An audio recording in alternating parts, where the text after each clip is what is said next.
L'Assemblée générale des Nations unies, à sa 70e session, a proclamé 2017 comme l'année internationale du tourisme durable pour le développement. Conformément à cette vision mondiale, le ministère de l'Artisanat et du Tourisme, à travers l'Agence pour la promotion touristique du Mali APTM, dans sa quête de redonner au tourisme malien son lustre d'antan, a organisé dans la commune rurale de Sanga les Journées internationales du tourisme durable. Sanga. Cette localité située à quelques 125 km de Mopti est l'une des zones qui ont permis au tourisme malien d'avoir ses lettres de noblesse. La localité pouvait enregistrer 80 à 100 000 touristes par an, toutes nationalités confondues. La célébration donc de ces journées dédiées au tourisme durable à Sanga est une manière pour le département en charge du tourisme de magnifier la richesse et la diversité des ressources touristiques de cette commune d'environ 60 villages. Lorsque j'avais informé le Conseil des ministres de ce rendez-vous de Sanga, c'est avec un grand cri de cœur enthousiaste de cette initiative a été salué par l'ensemble du gouvernement.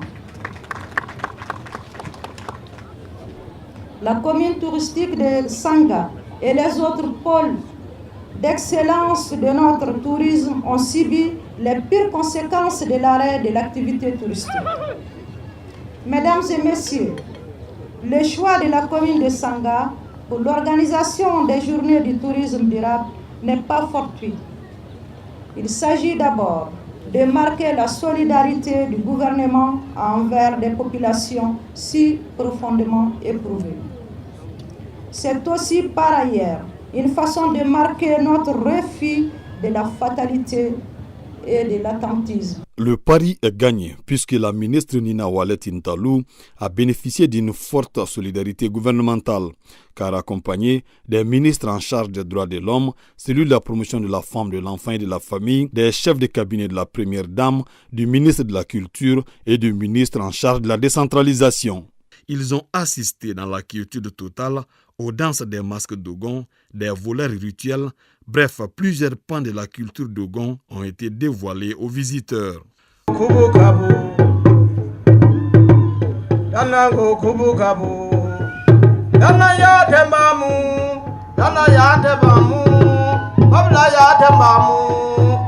c'est pour enlever pour un rituel. Et ce rituel-là, ça sert à faire un repas collectif. Et c'est ce repas collectif-là qui sert.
Autorités administratives, coutumières et communales ont toutes apprécié le choix de Sanga pour abriter cette activité dont la finalité est de montrer que cette destination touristique est bien fréquentable.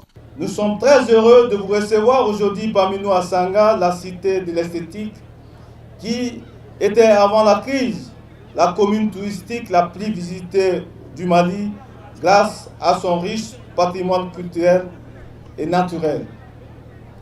C'est le lieu d'exprimer notre profonde gratitude au département du tourisme pour l'organisation de ces journées à Sanga qui donneront sans nul doute une visibilité et une lisibilité à la région de Mopti et un espoir aux acteurs intervenants du tourisme en 5e région. Vraiment, on est très ravis et l'impact déjà, ça est là parce que il y a longtemps, nous, on était très inquiets parce que depuis que les tourismes sont arrêtés, aucune autorité touristique concernant le tourisme n'a passé à Sanga. Et Sanga, je vous le dis, c'est une commune qui recevait près de 80 000 à 100 000 touristes par an. On ne peut parler du tourisme sans les guides. Le président de l'association qui enveloppe les acteurs de la profession à Sanga salue la tenue de cette initiative dans leur localité. Madame la ministre, elle a reçu son ministère. Donc les Dogons, vraiment ça les frappe jusqu'à l'os le choix de Madame la ministre d'organiser le lancement du tourisme durable à Sanga. Je pense qu'à partir de cela, donc le tourisme international même peut être touché à partir de son choix.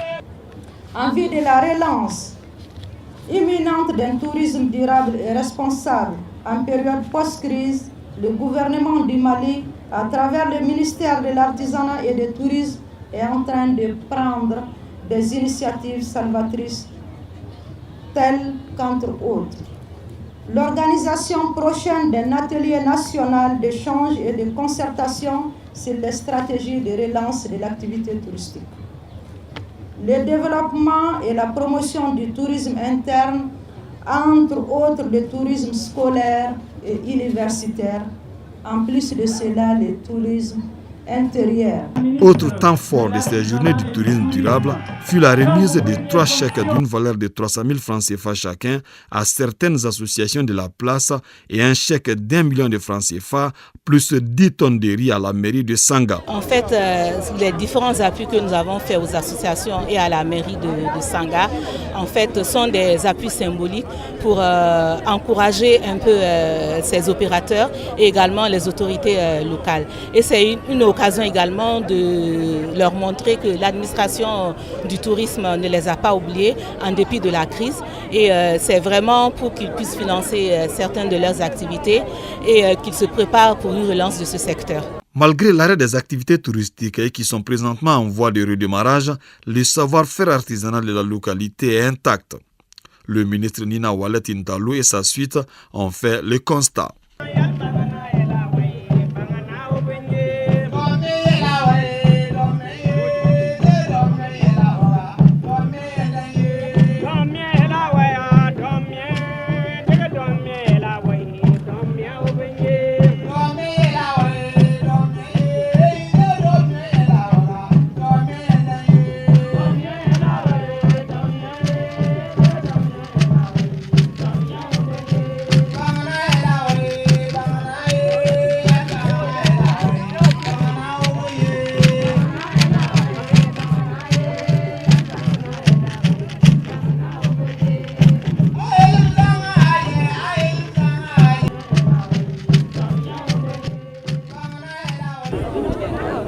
C'est vraiment très bien fait, c'est des beaux articles qui reflètent en fait surtout la culture et l'artisanat de Sanga du pays Dogon. Donc c'est des très beaux articles.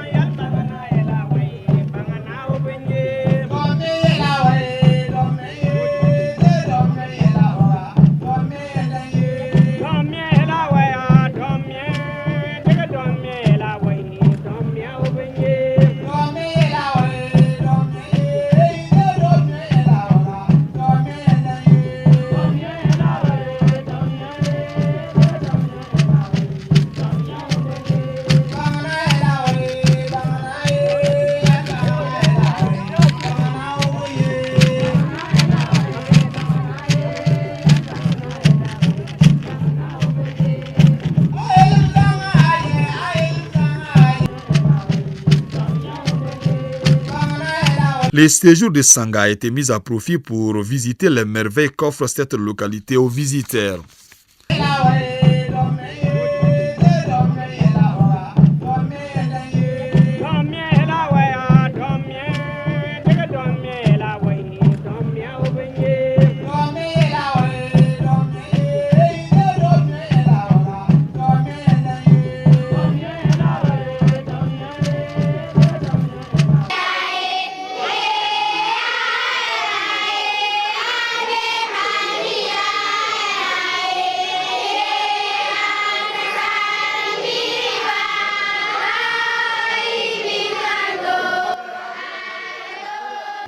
Toutes ces activités qui s'inscrivent dans le cadre des Journées internationales du tourisme durable à Sanga se sont déroulées dans une quiétude totale, d'où ces messages d'assurance.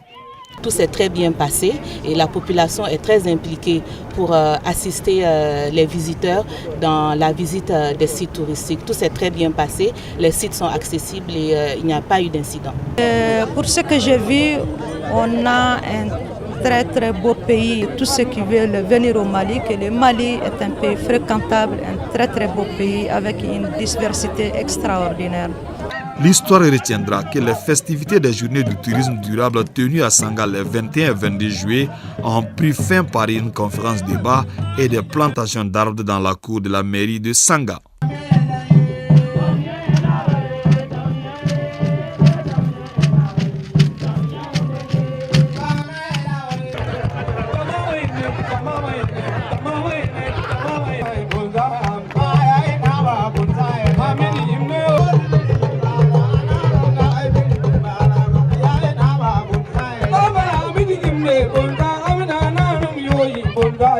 Bunda,